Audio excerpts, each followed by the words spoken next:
दिया है, क्यों बना दिया है? क्योंकि लोगों के पास पैसा कमाने का कोई रास्ता नहीं है।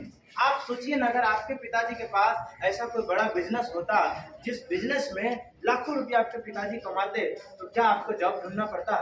आराम से पिताजी के जगह पे पिताजी कभी ना कभी तो रिटायर होंगे, कभी ना कभी तो पिताजी जाएंगे ऊपर घूमने के लिए, तब तक आप उस कुर्सी पे बैठ जाते। लेकिन हम देखते हैं हमारे पिताजी खेती कर रहा है, हमको पढ़ा लिखा दिया। अब पिताजी खेती छोड़ेगा तो हमको क्या करना होगा? खेती करना पड़ेगा। वो खेती भी मुश्किल है आज के डेट में।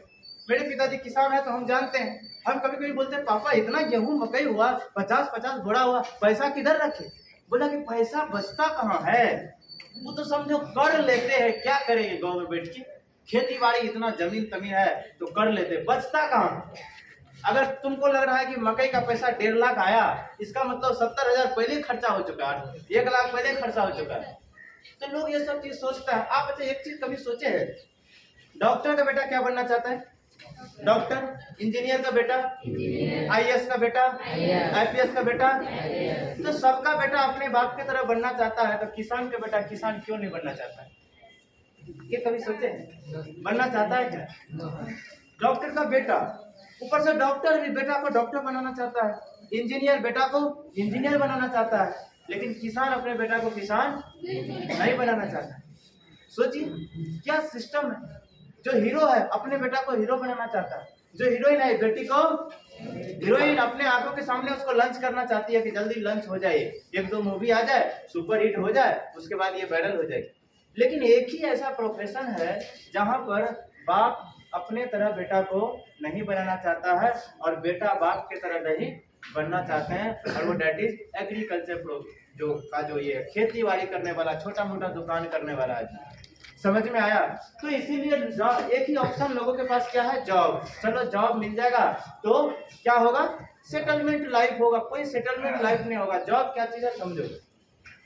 जॉब अगर मिल जाएगा ना तो कभी भूखे नहीं मरोगे, इतना गारंटी है। कभी भी भूखे नहीं मरोगे, इतना तो पूरी गारंटी। लेकिन जॉब मिल जाएगा तो कभी करोड़ों रुपया कमा लोगे, इसकी गारंटी नहीं है। जॉब क्या चीज है पता है? आप बंदर को देखें, एक बंदर क्या किया, एक जगह खड़ा था, वहां एक तोता वाला पिंजरा था, तोता उसमें घूमने गया था, लेके गया था उसको निकाल, लेकिन उस पिंजरा में क्या था? ये रखा हुआ था, वो क्या बोलते हैं, मूंगफली का दाना छोड़ा के रखा हुआ था। अब बंदर को बर्दाश्त नहीं किया, बंदर चल गया उसको मूंगफली खाने के लिए, उसमें ताला लगा हुआ था, तो घुसाएगा हाथ कैसे? अब हाथ कैसे घुसाएगा? इतना लाइन रहता है ना उसका। बंदर क्या किया? ऐसे करके हाथ घुसाया, बंदर खुश हो गया, अरे हाथ घुस गया, अब तो सारा चीज हम खा लेंगे। अब हाथ घुसाया बंदर, धड़ मुट्ठी पकड़ा, सारा पकड़ा गया सारा। अब उसको निकाल रहा है, निकलेगा। अब वो बंदर क्या कर रहा? चीख रहा है, चिल्ला रहा है, रो रहा है, ब्लड निकल रहा है, लेकिन उस मूंगफली को छोड़ नहीं रहा है। यही है जॉब। आदमी को जब मिल जाता है तो आदमी चीखता है, चिल्लाता है, पैसा कम कर रहा है, लोन चल रहा है, ये हो रहा है, वो हो रहा है, समय पर सैलरी नहीं मिल रहा है, दुकानदार उधारी नहीं दे रहा है, बोला सर 2 महीना से पैसा नहीं दिया है, बोलेगा क्या करेंगे, बिहार गवर्नमेंट का नौकरी कर रहे हैं, 4 महीनों से सैलरी नहीं आया है, लेकिन चीख रहा, चिल्ला रहा, लेकिन वो नौकरी को छोड़ नहीं रहा है। क्यों नहीं छोड़ रहा है? क्योंकि बंदर वाला दिमाग है ना उसके पास।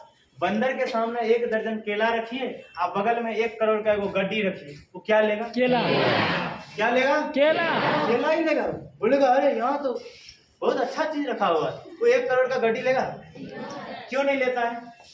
क्योंकि बंदर को ये समझ में नहीं आता है कि वो 1 करोड़ का गड्डी अगर ले लेंगे तो ऐसा केला घर भर के खरीद लेंगे। ऐसा वो सोचता ही नहीं, समझता ही नहीं है। इसलिए वो क्या करता है, उसको हाथ से हटाता है और केला 1 दर्जन उठा लेता है। समझ में आया? यही वो चीज है। पर आज टाइम कंपाउंडिंग सिस्टम से काम करने वाला आदमी करोड़ों रुपया लगा के करोड़ों रुपया कमाता है। हम लोगों के पास कोई ऑप्शन नहीं था, लेकिन आज के समय में ऐसा एक सिस्टम हो गया है जिस सिस्टम के वजह से आप टाइम कंपाउंडिंग का बेनिफिट ले सकते हैं। लाखों करोड़ों रुपया वहां लगाना भी नहीं है, बहुत ज़्यादा लाइसेंस भी नहीं लेना है, कोई ज़्यादा टेंशन भी ले लेना है, और करोड़ों रुपया कमा सकते हैं। और वो कैसे कमा सकते हैं? डायरेक्ट सेलिंग इंडस्ट्री के माध्यम से। तो एक बार डायरेक्ट सेलिंग इंडस्ट्री के लिए आप समझते हैं थोड़ा सा डायरेक्ट सेलिंग इंडस्ट्री क्या है? ये सब लोग लिख रहे थे क्या? आप थोड़ा सा समझिए कि वो डायरेक्ट सेलिंग इंडस्ट्री क्या है, जहां से हम करोड़ रुपया कमा सकते हैं, करोड़ों का घर खरीद सकते हैं, करोड़ों की गाड़ी खरीद सकते हैं, लेकिन करोड़ों रुपया वहां इन्वेस्ट करना नहीं पड़ता। ऐसा क्या सिस्टम है? इसको बोलते हैं direct selling industry. Direct selling industry. देखो आप मुझे बताओ, डायरेक्ट सेलिंग इंडस्ट्री एक बिजनेस है। एक लाइन में पहले समझिए।